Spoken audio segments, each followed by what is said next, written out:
Welcome, ladies and gentlemen, to my YouTube channel. Hope you're all doing well. My name is Regan. For my returning viewers and also to my new subscribers, I usually appreciate so much for your great support always. Now, Kenyans, the news is coming out telling us that William Samoei Ruto kumbe amekuwa akinegotiate with other lobbying firms in DC, Washington for the last 1 year. And tunaambiwa that at some point they were about to sign almost 20 million US dollars. So tunaambiwa that hii contract ilikuwa in between the lobbying firm, ilikuwa inatakana wa sign with the Kenyan government through a certain diplomat here. So this case now tunaambiwa that hii kitu imekuwa ikifanyika for the last 1 year. And the reason being, I want to read what the Standard Gazette today came out and told us. Standard Gazette told us that as Kenyans struggle to put food on the table amid the escalating cost of living, the Ruto administration has, behind closed doors, struck a deal to spend hundreds of millions of shillings in taxpayers' funds, not to access necessities, but on polishing its battered image in Washington, D.C.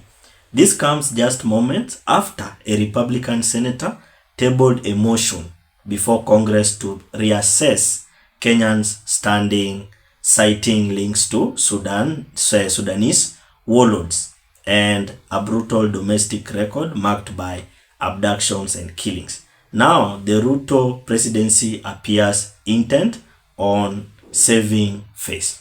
That's what Standard Gazette today came out and told us. And that's why nimekwambia kumbe William Samoei Ruto for the last 1 year amekuwa akinegotiate with other lobbying firms in Washington DC. Na tunaambiwa that even at some point they were to do what? They were to sign around 20 million US dollars a year contract. That is equivalent around 2 billion Kenyan shillings. So for now, the lobbying firm now, these lobbying firms are coming out to claim. Why? They are coming out to say that they were taken for a ride because this deal went through. But the reason why William Samoei Ruto was looking for the lobbying firms is only for one reason. Anataka kufanya nini? He wants to polish his battered image in Washington DC. So for now, as in simple terms, you can say that our president, at some point, he has misplaced priorities. Because sasa mbona ati ujaribu juu chini kusafisha your image, mahali already lisharibika. Because kuna so many accusations, ama kuna so many allegations zenye zina face nani? Zina face William Samoei Ruto, including this one of the RSF thing. And this is not the first time we are hearing this issue of RSF thing. So for now, remember this thing. Hii ni mambo ya William Samoei Ruto anajaribu kusafisha jina yake uko hivi Washington DC. And that's why they were in negotiation with a lobbying firm. And this lobbying firm is known as the LLC. So for now, hii deal ilikuwa worth 2.1 million. US dollars. Hiyo is equivalent to 306 million Kenyan shillings. So for now, this lobbying firm, this government of Kenya ilikuwa inastahili isimamie some of the things, including the travel, the hotel, airfare, car services, and even meals. Because inside their agreement here, wameongelelea that the client atasimamia certain things like hotel, airfare, car services, and meals. So inside the agreement already, walishafanya nini? Walishaamua that the client will pay what? Will pay some things like hotel, airfare, car services, meals, excluding costs typically associated with the operation of an office such as overhead, staff, and equipment. So this deal, it was a very, very massive deal. This was a very, very massive deal. And now, this deal was in between the Continental Strategy LLC, in which that now was the firm, a lobbying firm, which William Samoei Ruto was having a negotiation with. So inside the website of this Continental Strategy LLC, wali come out kusema hivi. There is something here which they come out to say. And first, before we proceed, remember that this Continental Strategy LLC is headquartered in Washington DC, and that's why President William Samoei Ruto aliona that hii ni rahisi kutumia that company.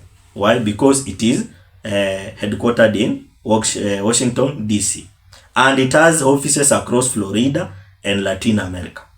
So tunaambiwa that the firm provides state, federal and international advocacy, advising clients on policy, procurement and strategic engagement. So say something like that negotiation, it's like a strategic engagement. So for now, in their website, this firm came out and said like this: we know the inner working of the White House, Capitol Hill, and how to navigate federal government agencies, including state homeland security, transportation, and treasury, while internationally we support projects across Latin America and the Caribbean, including diplomatic and multilateral initiatives. So you can clearly tell that this lobby firm, it is a very, very massive firm. Na tunaambiwa it is known as Continental Strategy LLC. So this is the firm yenye William Samoei Ruto alikuwa anataka kufanya nini? Alikuwa anataka kunegotiate naye. Reason why William Samoei Ruto wants to do what? To polish his battered image in Washington DC. Ladies and gentlemen, before we proceed, if you have not subscribed to our YouTube channel, take a second, hit the subscription button, and again, sure you like the video. Otherwise, just a reminder, thank you so much for that like, and again for that subscription. So Kenyans, the question is, as a common mwananchi, wewe una struggle kutoa that tax. Una struggle to work hard in order to produce that tax. But as a Kenyan government, haoni hiyo? Why? Because for them, hao wanaona tu wako na pesa ya kufanya nini? Ya kuhongana. And remember this thing, up to now, Ruto has already crossed the line. Because at a time now, this is the time when hospitals, some of the hospitals lacks medicines, roads, some of them are impassable, schools are underfunded, even the capitations are not even reaching some of the schools. And remember, Kenyans also are under taxes. Wanakuwa choked na these taxes of William Samoei Ruto. But someone like William Samoei Ruto, yeye aoni. The only thing yeye anaona afanye, it is only to look this lobbying firm, yeye asafishe image yake pale Washington DC, ndio baadaye akuja aone kama atafanya nini, atatushughulikia. Because this deal inge go through, inge cost around 227 million every month. Imagine, every month. Na hatujui inge go for how long. So now William Samoei Ruto was strategizing around Kenyan shillings 2.7 billion a year for this lobbying firm to do what? To polish his image palivo Washington DC. So for now, remember that one. Now that is the news now coming out, because sisi hapa as a common mwananchi, kuna some of the news hatuwezi jua, because this government, some of its deals wanaifanyanga behind closed doors. But anything that you usually do in a secret, at sometimes it usually comes out, like this one of this issue of lobbying firm. Hakuna mwenye alijua hii deal. Hakuna mwenye alijua hii deal. But now the government through Ministry of Foreign Affairs inge sign around a 325 million deal with the American lobbying firm to help clean up its image in Washington DC. It's a kind of diabolical, because as a common mwananchi sahi hapa, kuna wengine wetu hata ukienda kwa hospitali huwezi pata madawa. Watakwambia enda nunua nje. But for William Samoei Ruto, yeye anaona the best way for him to do is only to do what? To look for a lobbying firm to go and polish his battered image in Washington DC. Kenyans, what's your opinion? Drop it at the comment section. Otherwise, thank you so much for great support. Consider subscribing, commenting, liking, and sharing. Let's meet in another video.